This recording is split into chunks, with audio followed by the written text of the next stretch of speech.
కూరగాయల విషయంలోకి వస్తే టమాటాల రేట్ అయితే ఆకాశం నడుతుంది. ఒక్కొక్కప్పుడు 20-10 రూపాయల్లో వచ్చే టమాటా ఈ రోజున ఎక్కువ రేట్ అయిపోయింది. దానిపైన మీ అభిప్రాయం ఏంటి? అభిప్రాయం ఉంది, మార్కెట్ వాల్యూ పెరిగింది, రైతులు కొద్దిగా ఈ టైంలోనే సంపాదించుకుంటారు. మామూలు టైంలో తక్కువ వచ్చినప్పుడు వాళ్ళు తీసుకుంటారు, మనం తీసుకుంటాం. ఈ టైంలో రూపాయి వాళ్ళు కూడా తినాలి కదా. వర్షాల వల్ల టమాటా కానీ ఉల్లిపాయ కానీ అన్నీ ఖరాబ్ అవుతాయి కాబట్టి రేటు పెరిగింది, అంతకనే ఉండదు. అన్ని రోజులు వ్యవసాయం తక్కువ అయింది అని చెప్పేసి ఇప్పుడు దానిపైన ఏదైతే ఉందో ఆ దెబ్బ ఇక్కడ పడుతుందని అంటున్నారు. వ్యవసాయం చేయడం అనేది తక్కువ అయింది అని అంటున్నారు. అవును, అది కూడా ఉంటుంది. మరి వాళ్ళు కూడా బతకాలి కదా, వ్యవసాయం చేసి మరి వాళ్ళు కూడా బతకాలి కదా.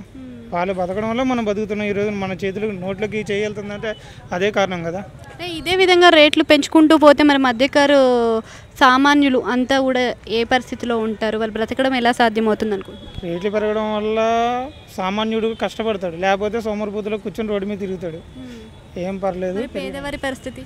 పేదవారు అంటే కష్టపడాలి. కష్టపడకుండా కూర్చుంటే ₹6 ₹7 ఇస్తుంటే ఎలా సరిపోద్ది? అందరూ కష్టపడితేనే నోట్లోకి వెళ్ళిద్ది. అంటే ఇంకా ఈ రేట్లు అనేది ఎన్ని రోజుల వరకు కొనసాగే అవకాశం ఉంది? వర్షాకాలం అయిపోతే మళ్ళీ సీజన్ స్టార్ట్ అయిద్దాం. 4 రోజులు పెంచుతారు, అంతకనే ఏముండదు. అంటే ఇప్పుడు డైరెక్ట్ రైతు నుంచే కొనుగోలు జరుగుతుంది అనుకుంటున్నారా? అలాగే అనుకోవాలి. ఇంకా మధ్యవర్తులు కూడా బతకాలి కదా. మనం బతకాలి, వాళ్ళు బతకాలి, రైతులు బతకాలి. ఇంకా అంతే, అంతకనే ఏముండదు.